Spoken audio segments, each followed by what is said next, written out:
Alors bonjour les amis, nous allons amorcer une expérience qui, à mon avis, m'a permis moi de comprendre bien des choses.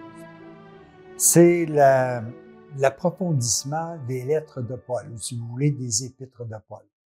On dit de Paul qu'il a écrit 13 épîtres, 13 lettres à différentes églises qu'il a fondées tout au cours de sa période en tant qu'apôtre ou missionnaire de la parole de Jésus.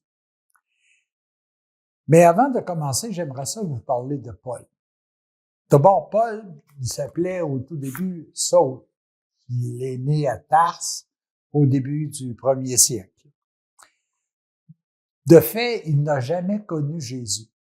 Par contre, ça a été, au début, un persécuteur de la pensée de Jésus. Pourquoi? Parce que c'était une personne qui avait été élevée dans la religion juive, qu'il avait été formé dans la connaissance de la parole de l'Ancien Testament par Gamaliel, qui aussi, Gamaliel était au temps de Jésus, il était présent.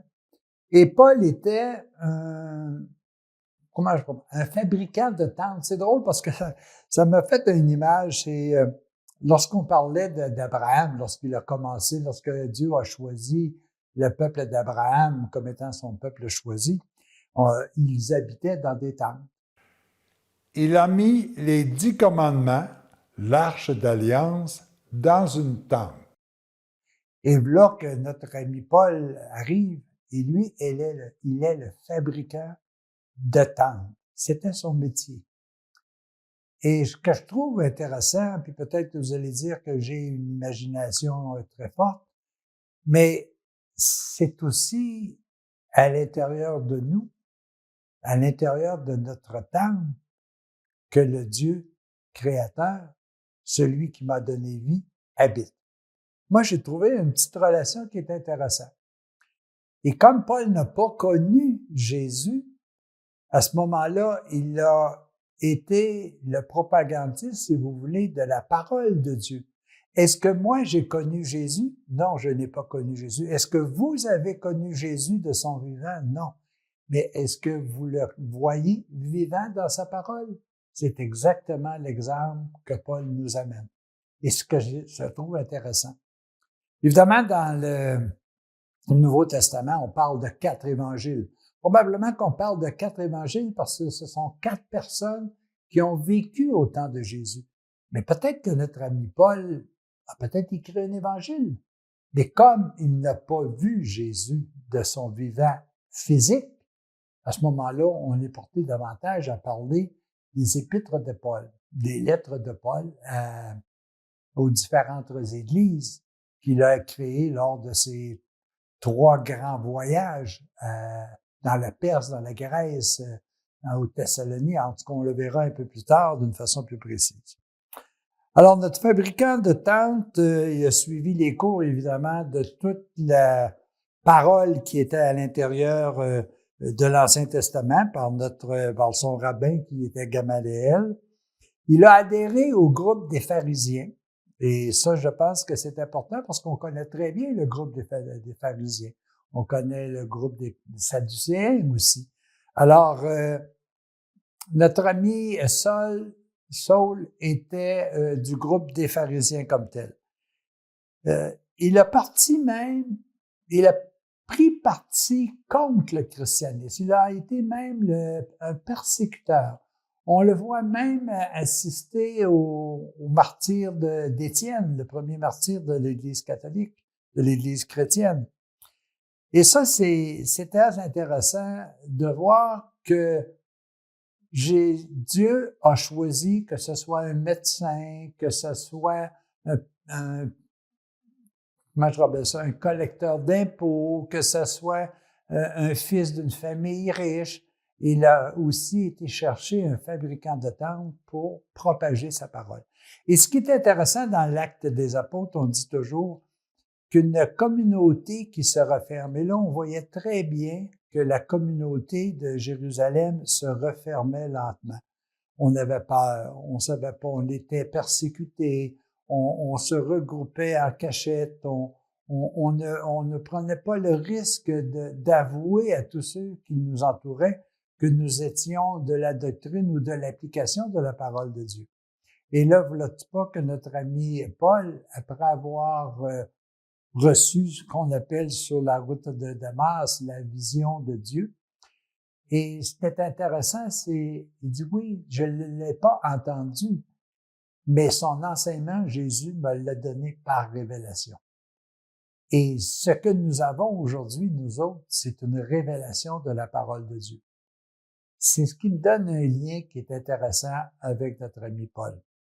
Nous n'avons pas vu Jésus, sa parole nous est révélée. Paul a mis en pratique l'amour qu'il avait perçu, et ça, c'est excessivement intéressant. Parce que ça nous donne comme exemple ce que nous sommes. Nous avons eu la révélation de la parole de Dieu, comme Paul. Nous n'avons pas vu Jésus, mais nous devons agir comme lui. Maintenant, Paul avait-il des caractéristiques qui étaient intéressantes? C'est sûr qu'on verra tout à l'heure l'ensemble de son œuvre, mais Paul, puis je vais vous le mentionner de façon suivante, Paul est un homme d'action. C'est un homme de caractère. La question que je me pose, c'est est-ce que moi, j'ai le goût d'être en action pour propager la parole de Dieu? Pas propager en disant, écoutez, il a été écrit. Non, non, non. Est-ce que je suis un artisan de paix? Est-ce que je suis un artisan d'amour? Est-ce que je mets en action ce que la parole de Dieu me demande de mettre en action? Est-ce que j'ai du caractère ou est-ce que tout simplement je dis, ben là, si vous pensez de même, on va l'oublier? Non, non pas que je veux imposer par mes paroles, mais est-ce que moi et vous voulons nous imposer par les actes d'amour que nous faisons? Paul était un homme de savoir. Il n'y avait personne qui pouvait venir contredire Paul lorsqu'il parlait de la doctrine juive qui avait été enseignée selon l'Ancien Testament. Il connaissait la parole. Mais malgré ça, avec la révélation que Jésus lui a donnée quand il lui a tout simplement dit, « Mais Paul, pourquoi me persécutes-tu? » Paul aurait pu aussi bien répondre, « Je te persécute pas, écoute, je t'ai même pas connu, je t'ai même pas vu. Mais pourquoi persécutes-tu ma parole? Pourquoi persécutes-tu mon amour? » Ben, peut-être qu'aujourd'hui, chacun de nous, on peut se dire aussi la même chose. Celui qui n'agit pas avec amour persécute l'amour. Alors, est-ce que dans l'intérieur de moi, l'amour est ma règle première? Alors, Paul, à ce moment-là, est important. Il connaissait le message de Jésus, mais il le mettait en pratique. Évidemment, immédiatement après le chemin de Damas, après la révélation de Jésus, il a pris un certain recul pendant quelque temps. Il s'est isolé. On dit même à un moment donné qu'il est devenu muet pendant plusieurs semaines, muet ou aveugle, peu importe, là. Et là, il s'est mis à réfléchir. Et il a laissé pénétrer à l'intérieur de lui toute la révélation que Jésus lui avait transmise l'espace d'un instant. Et il a réfléchi. Barnabé l'a aidé. Barnabé l'a gardé chez lui, si vous voulez. Il a continué à parfaire son enseignement. Et ça, je pense que c'est très important. Il a pris le temps de méditer avant de dire « ça se peut pas ». Comment de fois, nous autres, que nous arrivons à regarder la parole de Dieu, puis on dit « ah non, ça se peut pas », puis on l'oublie. Non, il a médité, il a mis en pratique, et après, il a vu si ça lui convenait ou pas. Et c'est après qu'il s'est mis à dire « écoutez, il faut propager la parole à toute personne. » Et vous allez voir à l'intérieur des différentes épîtres ou des différentes lettres qu'il a distribuées aux différentes églises de son temps, combien il a découvert des choses extraordinaires. Et Paul, en définitive, était aussi ce que l'on appelle une personne qui avait la capacité d'écrire, qui avait la capacité de révéler par des mots ce qu'il ressentait. Il nous dit notamment dans tous les épîtres, et ça vous allez pouvoir en revoir quelques aspects, tout le caractère gratuit de la grâce de Dieu, tout le caractère gratuit de l'amour. Est-ce que Dieu a besoin que l'on reconnaisse son amour envers nous? Non. Dieu ne fait qu'une chose, il aime. Et il veut nous aider. Il veut nous faire comprendre comment nous pouvons aussi être heureux.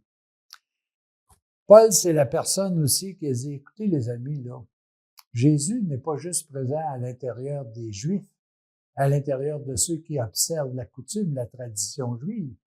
Il est à l'intérieur de tout être humain, parce qu'il est le créateur de toutes choses. Il est autant le créateur de l'univers que le créateur de toute personne humaine. Et ça, c'est quelque chose de très intéressant. Il est aussi un pasteur, parce qu'il a su rencontrer les gens à l'endroit où ils étaient et leur propager la parole de Dieu.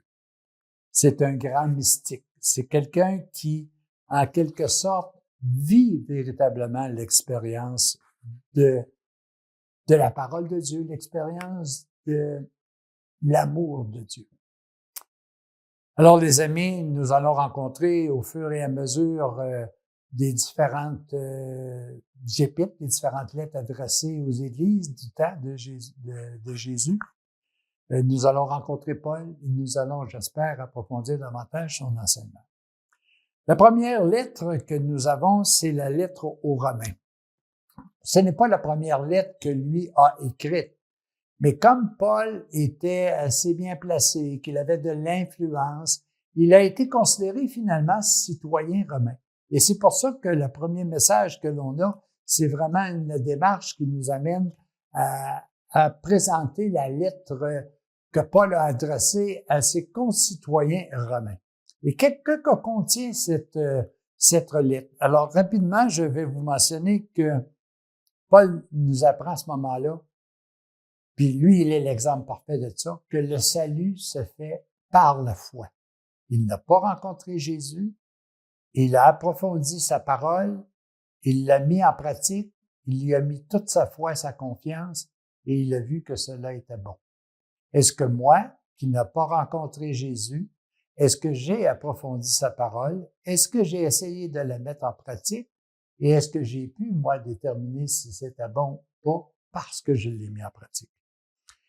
Il nous mentionne aussi un élément dans la lettre aux Romains, l'importance de la justice de Dieu. Dans le passé, on voyait très bien que Dieu pouvait punir comme il pouvait récompenser. Alors que la justice de Dieu, ce n'est pas ça. La justice de Dieu, c'est tout simplement de reconnaître tout ce qui est beau, bon et juste à l'intérieur de chacun de nous.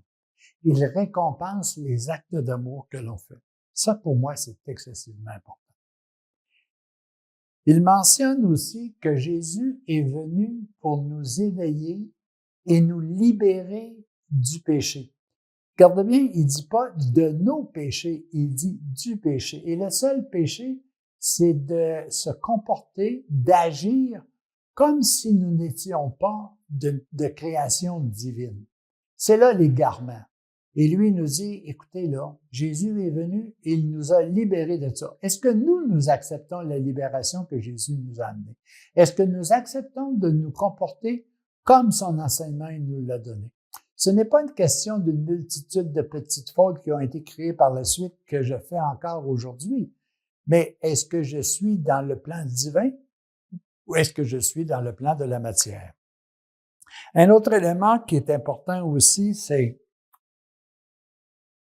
notre ami Paul parle parce qu'il a appliqué la parole de Jésus. Il l'a, excusez l'expression, testé par son expérience de vie. Il a découvert des choses extraordinaires parce qu'il l'a mis en pratique et ça, pour moi, c'est excessivement important. L'autre chose aussi, puis je termine là-dessus au niveau de l'Épître aux Romains comme tel, il nous a défini ce que c'était que l'Église. Dans le temps, on prenait toujours pour acquis que l'Église, c'était tout simplement la petite communauté de Jérusalem, ceux qui avaient rencontré Jésus, ceux qui avaient vécu avec lui dans son enseignement. Mais là, il vient nous dire, écoutez, l'Église, c'est pas mal plus que ça. Ce n'est même pas une dénomination matérielle, ce n'est pas une définition. L'Église, c'est tout simplement tous ceux et celles qui agissent selon la parole de Jésus, selon la parole de Dieu. Et je vais vous résumer ça d'une façon encore plus simple. C'est tous ceux et celles qui agissent selon l'amour. Alors, il parle à ses amis, les Romains, et il leur explique tout ça d'une façon assez extraordinaire. Puis je peux vous dire une chose, hein, c'est tellement volumineux cette épître-là que ça peut vous prendre énormément de temps à le lire, mais en réalité, c'est tout simplement 16 chapitres, 20 pages, mais il traite de 52 items différents, dont ceux que je vous ai mentionnés. Le salut est dans la foi. La preuve, je n'ai pas rencontré Jésus et j'ai vécu dans la foi que j'avais dans sa parole. Et vous? La justice de Dieu, Dieu ne peut que voir le beau, le bon, le juste que vous faites chez vous. Est-ce que je fais assez d'actions d'amour pour que Jésus puisse me voir, me contacter? Est-ce que j'ai accepté que la parole de Dieu appliquée chez moi me libère de ma faute? Est-ce que je pratique son enseignement? Puis, le mystère de l'Église est tout simplement de rencontrer et d'assembler tous ceux et celles qui ont comme objectif premier aimer et être aimés. Les amis, bienvenue au voyage de Paul, aux 3 voyages de Paul que nous allons continuer au fur et à mesure de ses écrits. À la prochaine.